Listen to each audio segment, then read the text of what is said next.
Alright, so I'm going to use a line 24 snap and a, let's say, just need a hole punch. I don't know, 5/30 seconds I guess is what this one is. And I like to get my snap right there in the center of that point.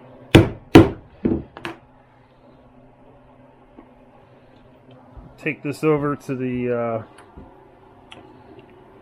Little Wonder. I'm going to do a lot of leather work.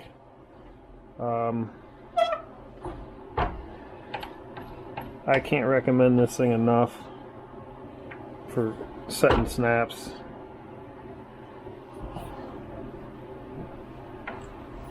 It really is like the best way ever to set a snap.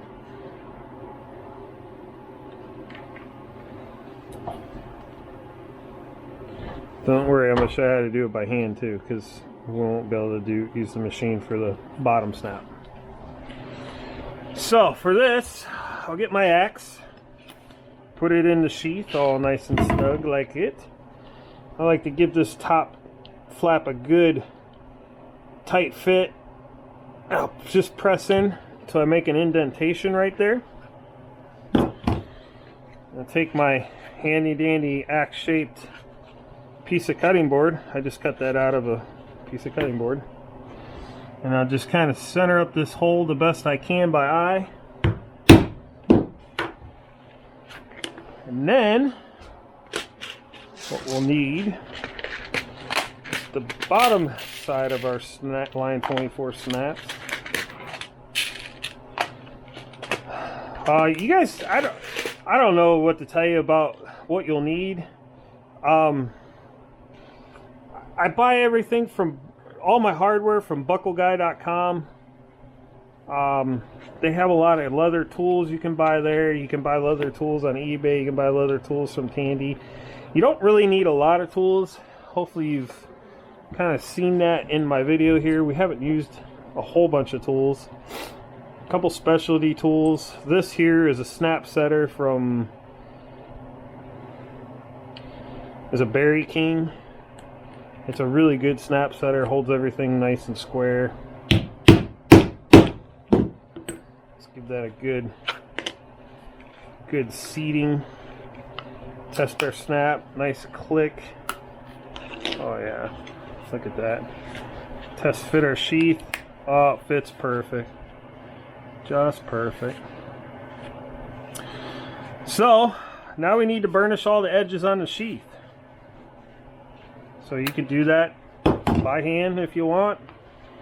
If you don't have a burnishing tool, well, we'll do a little bit by hand, I guess. A little bit of water.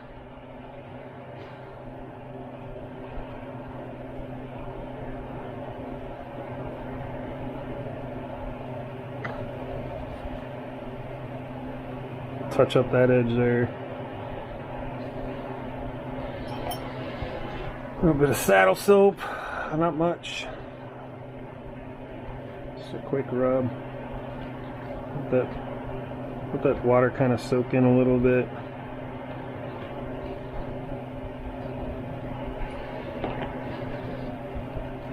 Also, keep in mind the quality of your leather is going to dictate how good of an edge you can get.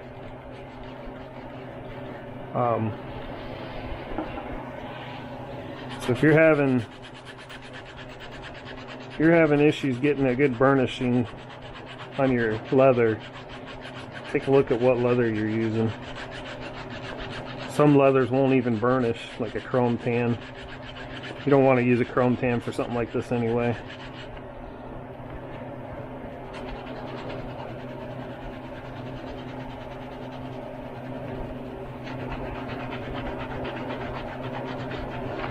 There's not much to it other than just keep working it with this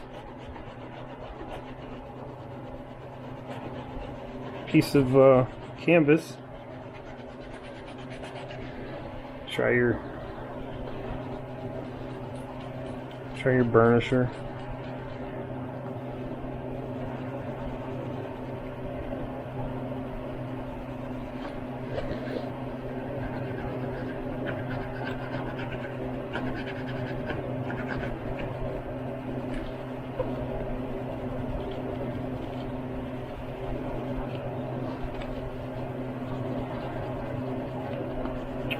I'm gonna go ahead and to speed this up a little bit. I'm gonna go ahead and use the power burnisher. But you get the idea if you just keep working it.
Alright, so we're about finished with this sheath.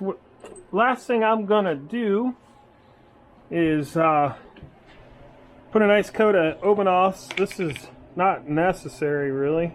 Well, I guess it depends on how you look at it.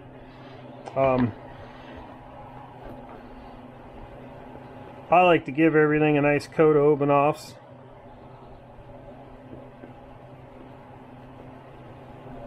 Helps protect the leather and it gives it a real nice sheen. I don't use any sort of top coats. They make all kinds of things you can put on them to make them glossy and stuff, and typically I don't use that kind of stuff. I just like to use a good coat of Obenaufs. We'll just rub it on. Nice thick layer. Let it dry overnight. Buff it out tomorrow.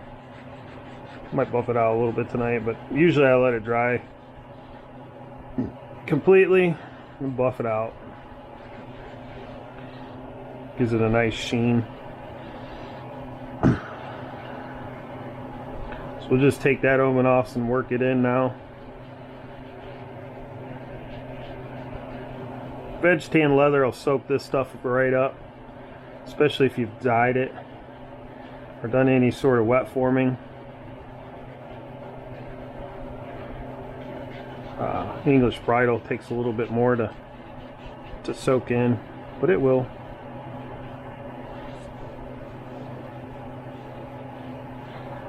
Hand rub to finish. Don't be afraid to get some on the inside there.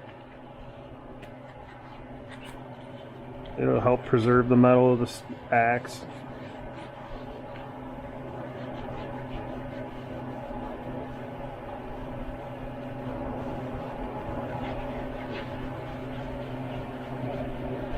See that stuff starting to dry a little bit there. You would be careful going around your stitches. If you get too much buildup, when it dries, there'll be a white haze on your stitches. You can melt it off with a heat gun. It'll just melt right down into your stitch holes.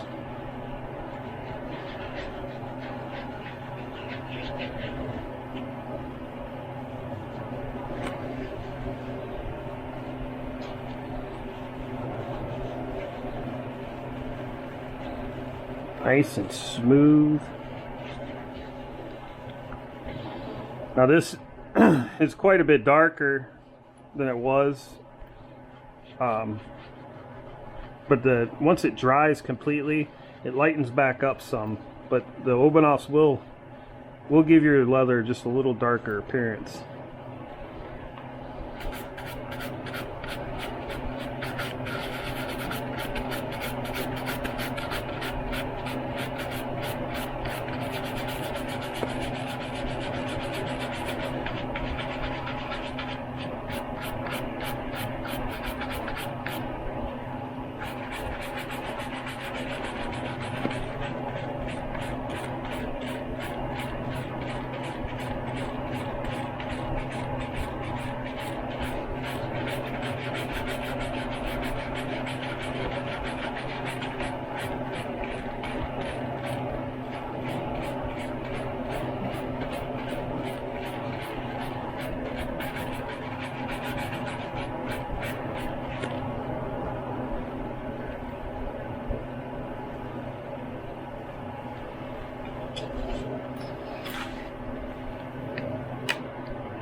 Another tip,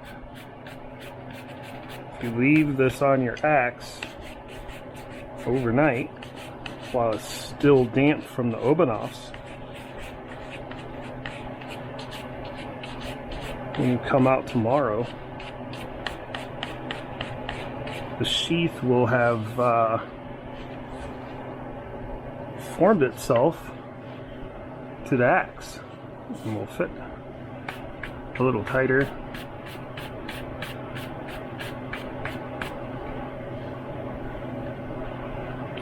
Looks pretty good, I think.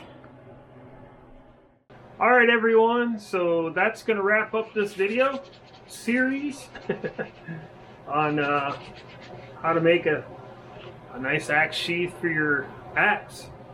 Hopefully you guys have enjoyed it.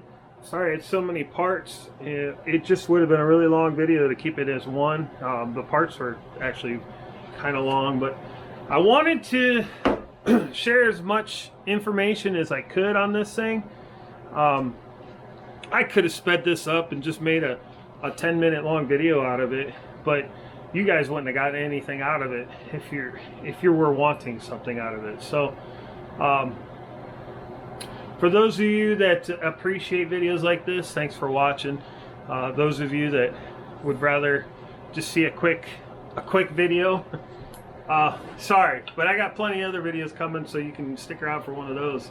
I wanted to show the whole axe finished. This is a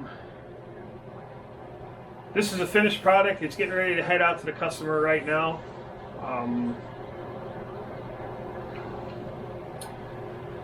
Not much more I can say about it. It's a beautiful axe. He supplied the head, 2-temper flint edge Kelly Works. Very classic, almost like a it's more like a Michigan pattern, maybe a Dayton. I think it's a Michigan. Either way, hung it on a 32-inch Killinger standard eye. I think it was 32-inch. Yep, 32-inch Killinger standard eye. Hickory, hand rubbed finish with snake juice. If you're wondering what snake juice is, I'll explain it later. Very nice. Came out very nice. I think you'll be very happy with this package. I know I would. I would love to own an axe like this. Maybe I should make myself one. But anyways, I wanted to show you guys that my process for making a leather sheath, and there it is. So if you like these kinds of videos, click on that like button, hit subscribe, share them with your friends, and we'll see you in the next video. Take care.